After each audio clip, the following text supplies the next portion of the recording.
Good morning student, ASCC YouTube channel में आपका स्वागत है। मैं सिकंदर सर, जो आप लोग को हम केमिस्ट्री पढ़ा रहे हैं और केमिस्ट्री में हम लोग न्यूमेरिकल जो इस चैप्टर का था वो समाप्त कर चुके हैं, एंड कर दिए हैं। अब हम लोग इसमें पहला टॉपिक है कोऑर्डिनेशन नंबर। ठीक है, कोऑर्डिनेशन नंबर इसके जस्ट पीछे वाले वीडियो में भी लिखवाए हैं, लेकिन दो टाइप का डेफिनेशन है, लेकिन ये आपका सिंपल डेफिनेशन है, यहाँ से पूरा पढ़ेगा। ठीक है, तो कोऑर्डिनेशन नंबर बोलते हैं कि the number of sphere directly surrounding in a single sphere in a crystal.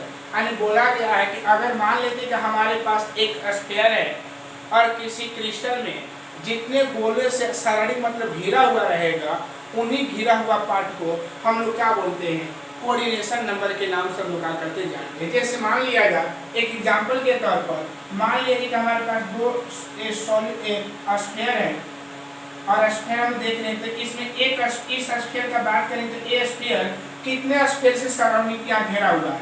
ये स्फीयर दो गोले से स्फीयर सराउंडिंग मतलब घेरा हुआ है, टच किया हुआ है, तो हम इसका बोलेंगे कि इसका कोऑर्डिनेशन नंबर कितना हो जाएगा, 2 हो जाएगा। ठीक है, तो कोऑर्डिनेशन नंबर का मतलब यही होता है कि the number of spheres directly surrounding, directly मतलब होता है डायरेक्ट जुड़ा होना चाहिए। ठीक है, directly surrounding a single sphere in crystal is called coordination number, it denoted by CN। इसको हम CN से इंडिकेट करते हैं। ओके, तो इसका हो गया। एक और एग्जांपल बताना चाह रहे हैं, जैसे मान लेते हैं एक स्फीयर हमारे पास ऐसे, थोड़ा सा ध्यान दीजिएगा, और इसके अकॉर्डिंग ऐसे लिखते जा रहे हैं स्फीयर, और इसको भी लिख रहे हैं, ध्यान दीजिएगा बाबू। इसे अगर मान लेते हैं कि इसमें से कोई हम एक स्फीयर को लेते हैं, तो यह स्फीयर कितने स्फीयर से टच किया हुआ है, इसके सेंटर मान लिए, इसके सेंटर को मान लिए, इसके सेंटर को मान लिए और इसके सेंटर को मान लिए, तो ऐसे मिलाएंगे, ऐसे मिलाएंगे, ऐसे मिलाएंगे, ऐसे। तो जो बीच वाला जो हम लोग का स्फीयर है वो कितने स्फीयर से सराउंड किया है, 4 स्फीयर से, इसलिए इसका CN नंबर 4 होगा और इसका CN नंबर कितना हो जाएगा, 2 हो जाएगा।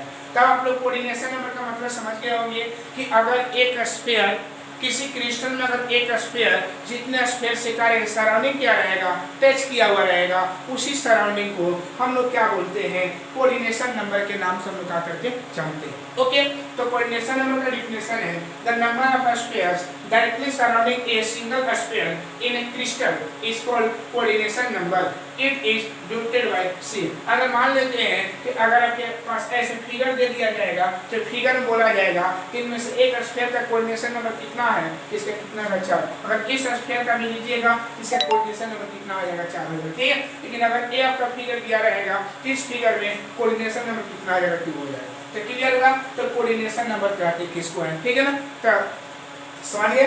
अब उसके बाद एग्जांपल है the coordination number of SCC unit cell. अगर डायरेक्टली क्वेश्चन पूछता है कि SCC यूनिट सेल में कोऑर्डिनेशन नंबर कितना होता है, क्या बोलिएगा, SCC यूनिट सेल का जो कोऑर्डिनेशन नंबर होता है वो 6 होता है। BCC यूनिट सेल का कोऑर्डिनेशन नंबर कितना था, 8 होता है, और FCC यूनिट सेल का कोऑर्डिनेशन नंबर क्या होता है, 12 होता है। ठीक है ना, तो एक कोऑर्डिनेशन नंबर डायरेक्टली पूछेगा कि SCC यूनिट सेल का कोऑर्डिनेशन नंबर कितना होगा, 6 बोलिएगा। BCC यूनिट सेल का कोऑर्डिनेशन नंबर कितना होगा, 8 बोलिएगा, और FCC यूनिट सेल का कोऑर्डिनेशन नंबर कितना बोलिएगा, 6 बोलिएगा। ओके, डेफिनेशन आपके सामने है, फिर से एक बार रिपीट कर दे रहे हैं, the number of sphere directly surrounding a single sphere in a crystal is called, क्या बोलते हैं, कोऑर्डिनेशन नंबर। अगर किसी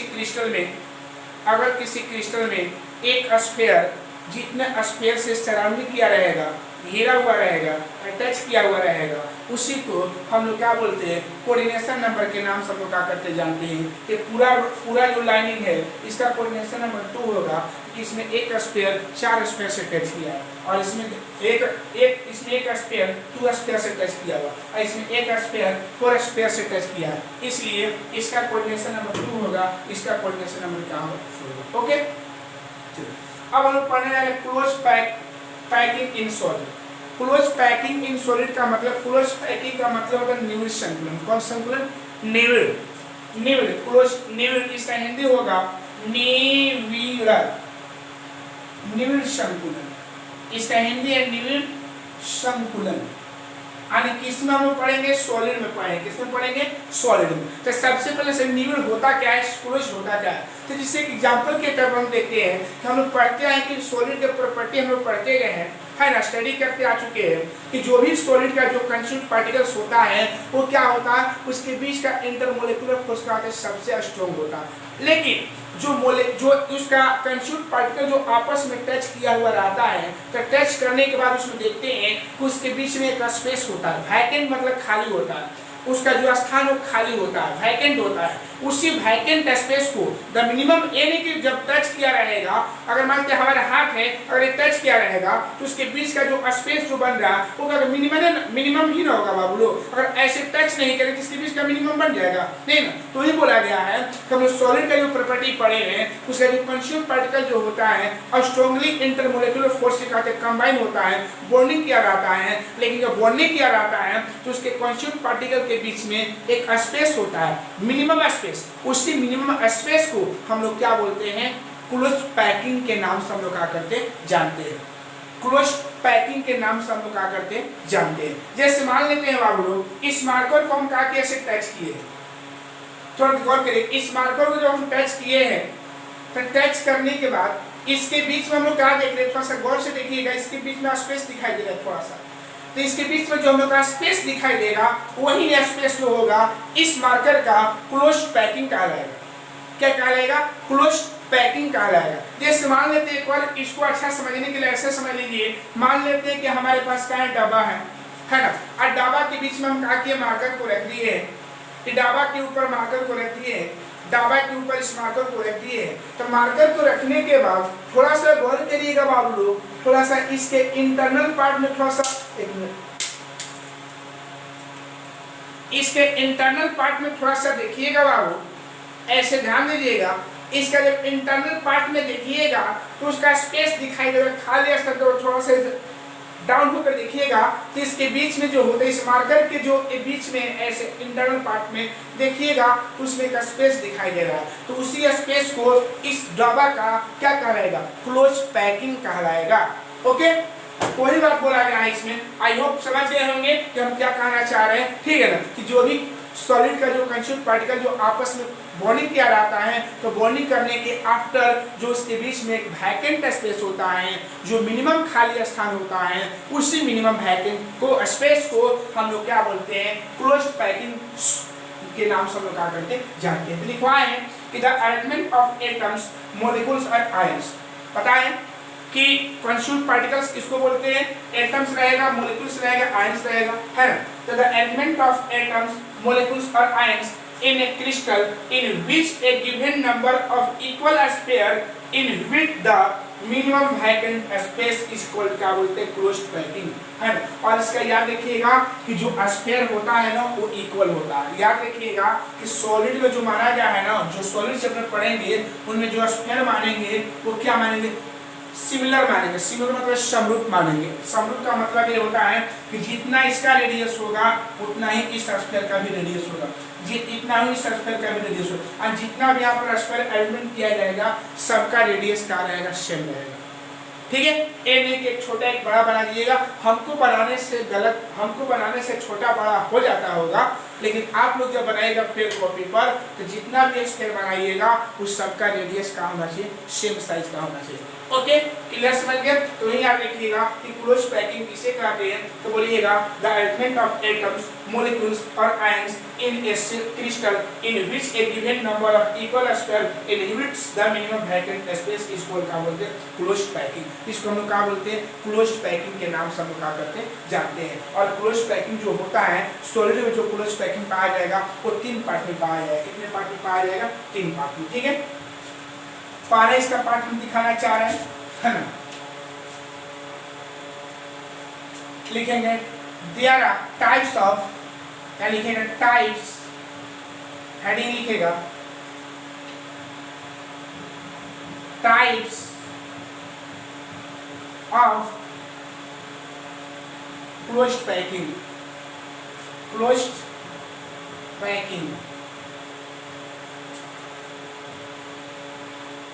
लिखिएगा there are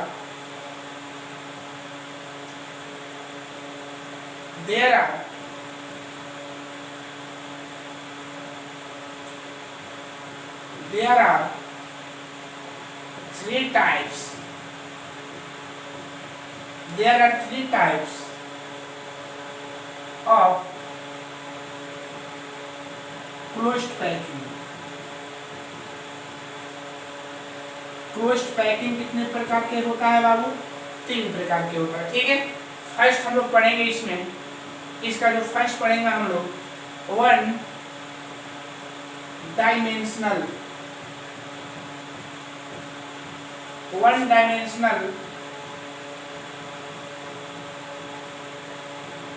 क्लोज्ड पैकिंग। दूसरा हम लोग पढ़ेंगे two dimensional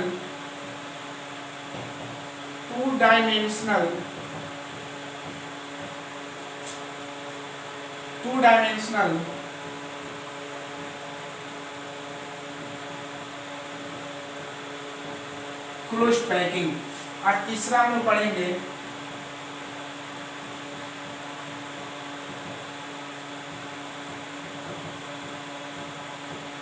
three dimensional closed packing. Three dimensional closed packing, ठीक है।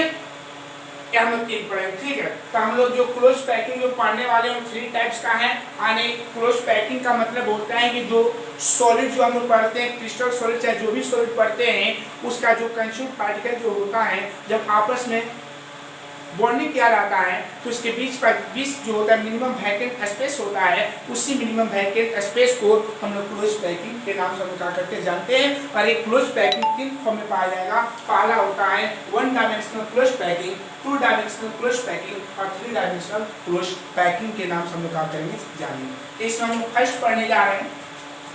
इसका जो हम फर्स्ट पढ़ेंगे वो हम लोग का आएगा, फर्स्ट हम लोग पढ़ने जा रहे हैं उसका नाम है क्या है, 1 डायमेंशनल क्लोज्ड पैकिंग।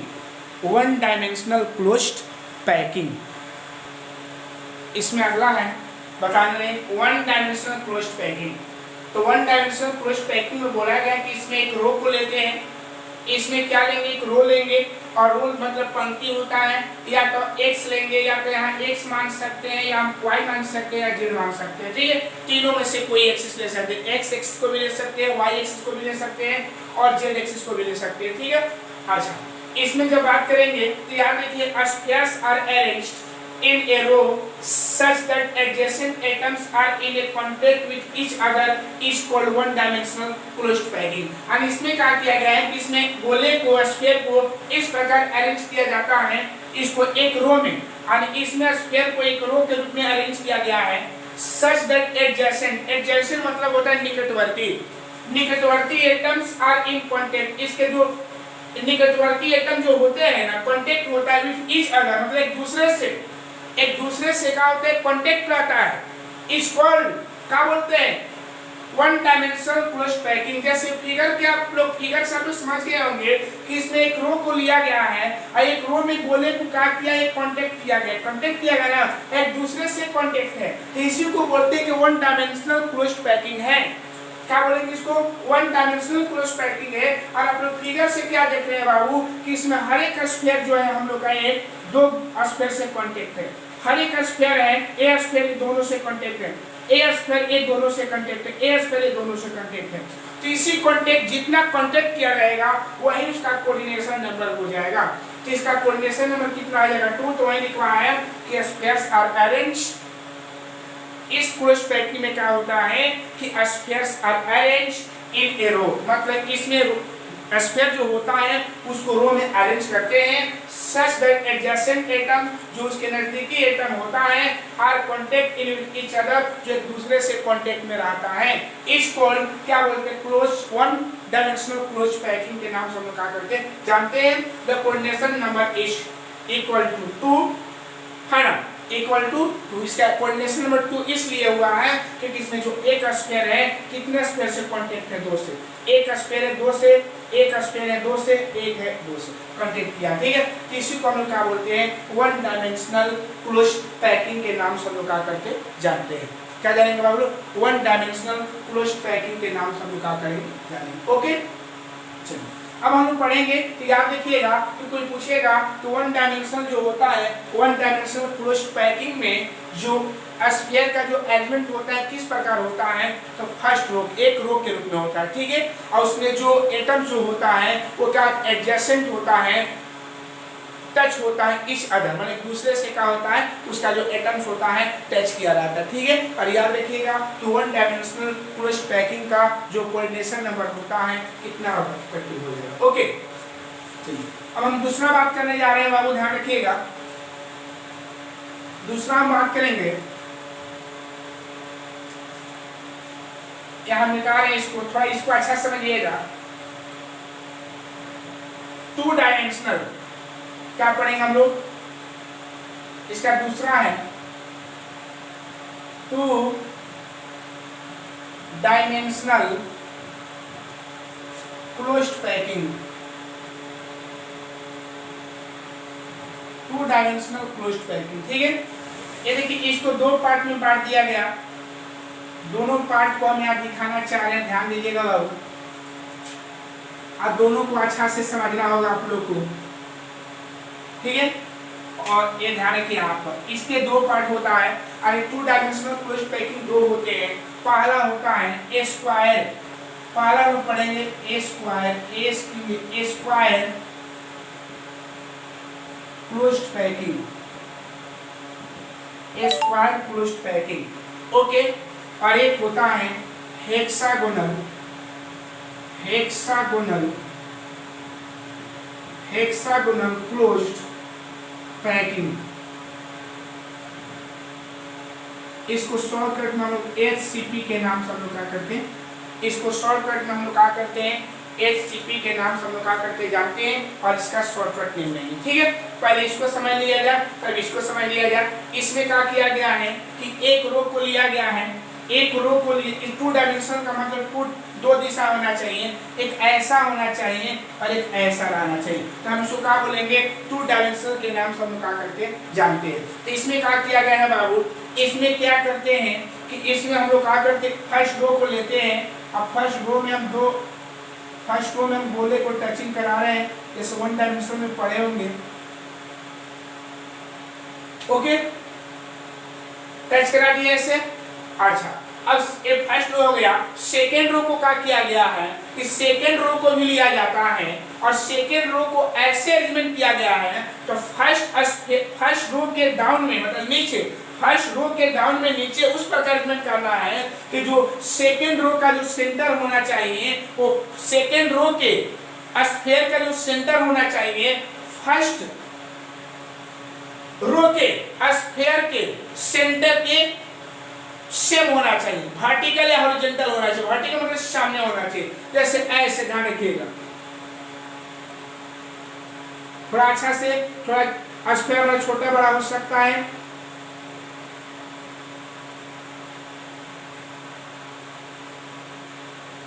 ओके। देखिए इसका फिर एक बार इसको नीचे में फिर ऐसे ही लिखना है, एक बार बना रहे हैं,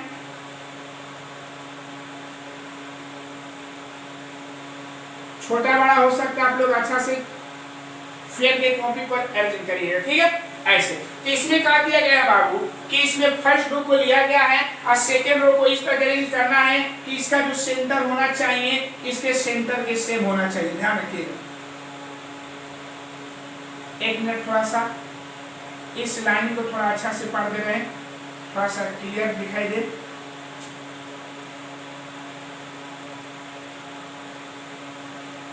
सेंटर हो गया, ओके। तो इसका सेंटर ए है, इसका सेंटर ए है, इसका सेंटर ए है, इसका सेंटर ए है, इसका सेंटर ए है, इसका सेंटर ए है, इसका सेंटर ए है, इसका सेंटर ए है, इसका सेंटर ए है, इसका सेंटर ए है, इसका सेंटर ए है, इसका सेंटर ए है, इसका सेंटर ए है, इसका सेंटर ए है, इसका सेंटर ए है, इसका सेंटर ए है, इसका सेंटर ए है, इसका सेंटर है। तो सबका सेंटर क्या है, एक दूसरे के क्या है, एक हॉरिजॉन्टल हो जाएगा, एक वर्टिकल हो जाएगा ना, तो वही बोला गया है कि इन दिस क्लोज पैकिंग, इस क्लोज पैकिंग में the arrange of the second row of a sphere down the first row and a sphere of two row is horizontal and vertical। और दोनों रो के स्फीयर का जो स्फीयर होना चाहिए उसका जो सेंटर जो होना चाहिए हॉरिजॉन्टल काम से वर्टिकल होना चाहिए, ठीक है, ठीक है। अब देखिए इसमें क्या देख रहे हैं बाबू कि जब इसमें एक स्फीयर को जब हम लेते हैं तो इसमें एक स्फीयर को लेंगे तो इसको जब सेंटर को मिलाएंगे तो ध्यान देना होगा आपको। देखिएगा तो इसमें क्या देख रहे हैं कि इसमें एक स्फीयर जो है कितने स्फीयर से टच किया है 4। अगर इसको भी लेते हैं तो इसका भी हम लोग का फिगर ऐसे ही बन जाएगा। चाहे इसका भी लीजिए, इसका भी हम लोग का फिगर ऐसे ही बन जाएगा। इसका लीजिएगा तो इसका लेंगे, इसका सेंटर मिल जाएगा, इसका सेंटर मिल जाएगा, इसका सेंटर मिल जाएगा, इसका सेंटर मिल जाएगा ना बाबू। तो हम लोग क्या देख रहे हैं कि जो स्क्वायर क्लोज्ड पैकिंग स्ट्रक्चर जो होता है उसमें जो होता है उसका जो कोऑर्डिनेशन नंबर होगा Cn नंबर इक्वल का 4 हो जाएगा। और एक याद रखिएगा इसका पैटर्न, इसका पैटर्न थोड़ा सा ध्यान में, पैटर्न, इसका पैटर्न या पैटर्न, इसका जो पैटर्न होगा ये ध्यान दीजिएगा। इसका जो पैटर्न होगा अगर इसको ए मानते हैं तो ये भी हमारे दोनों पार्टी सेम है, इसका भी ए हो जाएगा। इसका पैटर्न ए ए ए डॉट होते जाएगा। ठीक है, ए हुआ हम लोग का स्क्वायर क्लोज्ड पैकिंग हुआ। कौन पैकिंग हुआ बाबू? Square closed packing. ओके, और इसमें हम बात कर रहे हैं अब हेक्सागोनल क्लोज्ड पैकिंग। इसमें क्या किया गया है कि इसमें भी ध्यान रखिएगा बाबू, इसमें भी हम क्या किया स्फीयर को लेने, ध्यान देना यहाँ पर ये स्फीयर ले रहे हैं बाबू, स्फीयर ले लिए। अच्छा, अब इसमें फर्स्ट रो हो गया। सेकेंड रो को क्या करना है इसमें कि जो इसका जो स्पेस पार्ट देखिए, जो गोला जो टच किया तो उसके स्पेस स्थान बन रहा है, इसको हम लोग बोलते हैं depression. Depression means depression, depression मतलब होता है अवनमन, अवनमन। इसके अवनमन में, इसके अवनमन में स्फीयर को रखेंगे ऐसे, इसके अवनमन में ऐसे रखेंगे,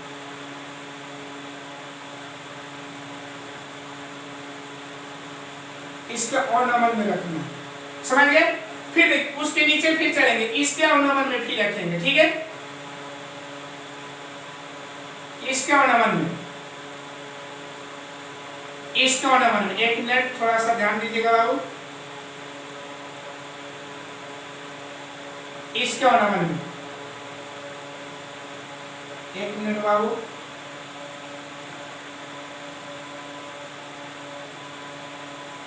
इसके अवनमन में। ओके, थोड़ा सा छोटा बड़ा हो जा रहा है, एक मिनट थोड़ा अच्छा से इसको बना रहे हैं, मिटा कर थोड़ा सा ऐसे।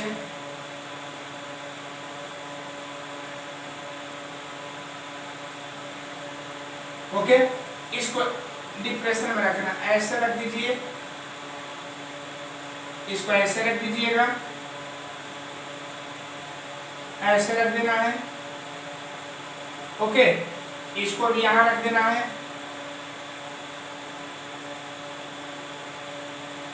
इसको भी हम यहां रख देंगे,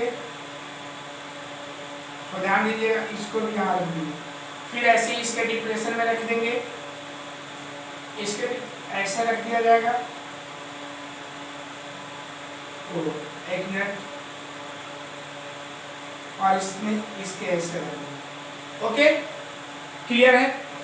तो इसमें हम लोग क्या देख रहे हैं बाबू कि इसमें देख रहे हैं कि इसमें एक स्फीयर को लेते हैं और इसके एक स्फीयर जो देख रहे हैं इसमें कितने स्फीयर से टच किया है, 6 स्फीयर से टच किया हुआ है। तो सबके सेंटर को जब मिलाते हैं, इसमें जब सभी के सेंटर को अगर हम मिलाएंगे ना बाबू, तो हम लोग क्या बनेगा, ध्यान दीजिएगा, देख रहा।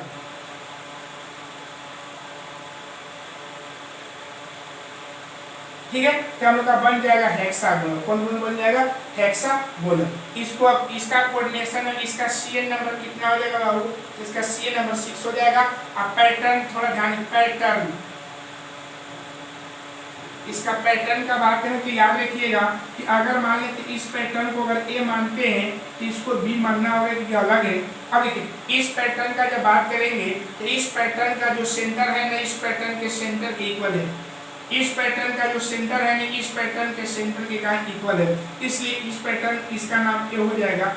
अब ध्यान दीजिएगा, फिर यहाँ पर समझिए बाबू, इसका जो है इसके सेंटर के इक्वल है, इसके सेंटर के, और इसका जो सेंटर है इसके सेंटर के इक्वल है, तो इसका नाम क्या बन जाएगा? बी बन जाएगा। ठीक है। और फिर इसका जब मिलाएंगे तो इसका जो सेंटर है किसके सेंटर के समान है, इसके सेंटर के समान है, समान है ना बाबू, इसका भी नाम क्या बन जाएगा, ए बन जाएगा। तो हम लोग क्या लेंगे, हम लोग का जो पैटर्न बनेगा वो क्या हो जाएगा, ऐसे नीचे आते रहेगा ना बाबू। तो हम लोग का पैटर्न जो होगा A B A B A B dot dot dot, ठीक है। तो इसमें पहले दो चीज याद रखना होगा कि टू डायमेंशनल क्लोज पैकिंग जो होता है दो टाइप का होता है। पहला होता है स्क्वायर क्लोज पैकिंग और दूसरा होता है हेक्सागोनल क्लोज पैकिंग, ठीक है। स्क्वायर क्लोज पैकिंग में एक स्फीयर जो होता है चार स्फीयर को टच करता है, इसलिए इसका कोऑर्डिनेशन नंबर 4 होगा और इसका पैटर्न ए होगा। क्यों ए होगा, क्योंकि इसमें सब वैल्यू ए है, ठीक है। इसमें क्या होता है, इसमें सेकेंड रो को फर्स्ट रो के दांत में रखा है, इस प्रकार रखा जाता है कि सेकेंड रो का जो सेंटर होना चाहिए और फर्स्ट रो का जो सेंटर होना चाहिए वो हॉरिजॉन्टल वर्टिकल दोनों होना चाहिए, हॉरिजॉन्टल भी होना चाहिए और वर्टिकल भी होना चाहिए, ठीक है। तो देखिएगा इस स्फीयर का, देखिए इस स्फीयर को, सेकेंड स्फीयर को लेते हैं तो देखिएगा इसका क्या है, इसका सेंटर क्या है, वर्टिकल है और इसका सेंटर क्या है, हॉरिजॉन्टल है। इसका सेंटर वर्टिकल है, इसका सेंटर हॉरिजॉन्टल है ना। इसका पैटर्न एक सेम है। अच्छा, हेक्सागोनल क्लोज पैकिंग में क्या होता है कि इसमें जो भी फर्स्ट रो हो गया सेकेंड रो के स्फीयर को रखेंगे तो जो फर्स्ट रो का जो डिप्रेशन जो ऑर्नमेंट पार्ट होता है ना, उसके बीच में रखते जाएंगे। देखिए रखते गए, रखने के बाद हम लोग डायग्राम ऐसा बना है। इसमें देख रहे हैं इसमें एक स्फीयर जो है कितने स्फीयर को टच किया है, तो 6 स्फीयर को टच किया है, इसलिए इसका कोऑर्डिनेशन नंबर कितना आ जाएगा, 6 हो जाएगा। ओके, पैटर्न ध्यान दीजिएगा। इस पैटर्न को अगर ए मान लेते हैं तो इसको कंफर्म है कि बी मानना होगा, क्योंकि अलग है। अब इसको ए क्यों मान लिया समझिएगा, इसका सेंटर इस सेंटर के समान है, देखिए सामने है, इसका सेंटर इस सेंटर के क्या है, सामने है, इसलिए अगर ए है ए भी का हो जाएगा, ए हो जाएगा। इसको मिलाइएगा, इसका सेंटर इस सेंटर के समान है, तो किसके भाग में, बी के पार्ट में, इसलिए इसका बी हो जाएगा। इसका सेंटर किसमें है, इसके सेंटर के समान है, तो क्या हो जाएगा, ए का पार्ट है तो ए हो जाएगा। इसका जब हम लोग क्या करें पैटर्न लिखेंगे तो ए बी डॉट ऐसे बढ़ते जाएगा, बढ़ते जाएगा ना। तो इसमें 2 पॉइंट याद रखिएगा कि टू डायमेंशनल क्लोज पैकिंग जो होता है कितने टाइप का होता है, तो 2 टाइप का होता है। पहला स्क्वायर क्लोज पैकिंग होता है और दूसरा होता है हेक्सागोनल क्लोज पैकिंग होता है, ठीक है। स्क्वायर क्लोज पैकिंग का कोऑर्डिनेशन नंबर 4 होता है और इसका पैटर्न ए होता है, और हेक्सागोनल क्लोज पैकिंग जो होता है उसका कोऑर्डिनेशन नंबर 6 होता है और इसका पैटर्न ए बी होता है, ठीक है। हेक्सागोनल क्लोज पैकिंग को शॉर्टकट में हम लोग एससीपी के नाम से लोग करेंगे जानेंगे, ठीक है। समझ गए होंगे। अब दोनों के डिफिनेशन को हम यहाँ पर क्या कर दे रहे हैं, लिख दे रहे हैं। ओके, ये दोनों का डिफिनेशन लीजिए है। ये है स्क्वायर प्लेन का रेखा हेक्सागोनल का, तो बोला गया है कि 2 dimensional square close packing at the row of a sphere when the element in vertical and horizontal line align from a square the packing in which the sphere second row are located in the depression of the first row। वही बात बोला गया है, इसमें बोला गया कि 2 dimensional square close packing में at the row of sphere, जो स्फीयर का जो रो होगा when अरेंज किया जाता है जब वर्टिकल एंड हॉरिजॉन्टल लाइन, इसको वर्टिकल हॉरिजॉन्टल लाइन में अलाइन कर रखा जाता है फ्रॉम ए स्क्वायर के रूप में the packing in which the sphere second row are located, इसमें सेकंड रो को हम लोग लोकेट करते हैं ऑन द फर्स्ट रो के नीचे, ठीक है। Space occupied by a sphere is 52.4%। एक बार ध्यान देना होगा कि जो स्क्वायर प्लेनेट जो होता है ना, उसका जो स्फीयर होता है वो कितना स्थान घेरा हुआ रहता है, तो 52.4%। याद रखिएगा कि स्क्वायर प्लेनर में जो हम लोग का स्फीयर होता है वो कितना स्पेस को घिरा हुआ रहता है, तो क्या बोलिएगा बाबू लोग, 52.4%। ओके, इसमें बोला गया है कि each sphere is in contact with 6 of its neighbor and the 2 dimensional coordination number is। इसमें जो होता है प्रत्येक स्फीयर जो होता है ना 6 नेबर स्फीयर से घिरा हुआ रहता है, नजदीकी गोल से घिरा रहता है, इसलिए इसका कोऑर्डिनेशन नंबर कितना होता है, 6 होता है, ठीक है। The centre of this 6 sphere area at the corners of a regular hexagonal hence this packing is called 2-dimensional hexagonal closed packing। the space occupied by a sphere is 74%, ठीक है। इसको स्फीयर, इसको एरिया है, area यहाँ eight है, area at the corner, ठीक है। तो याद देखिए इसमें आप लोग को ध्यान देना है कि 2 डायमेंशन में हम लोग का 2 टाइप का क्लोज पैकिंग बन रहा है, एक स्क्वायर प्लेनर और एक क्या है, हेक्सागोनल क्लोज पैकिंग। इसमें 3 पॉइंट तो याद रखना है। पहला याद रखिएगा कि square planar square close packing का कोऑर्डिनेशन नंबर 4 होता है, उसका पैटर्न ए होता है और उसका ऑक्यूपाइड स्फीयर जो होता है वो 52.4% होता है। क्लियर है? एससीपी का बात करेंगे तो एससीपी में याद रखिएगा कि एससीपी में जो होता है कोऑर्डिनेशन नंबर 6 होता है और इसका जो पैटर्न होता है ए बी होता है और इसमें जो ऑक्यूपाइड स्फीयर जो होता है 74% होता है।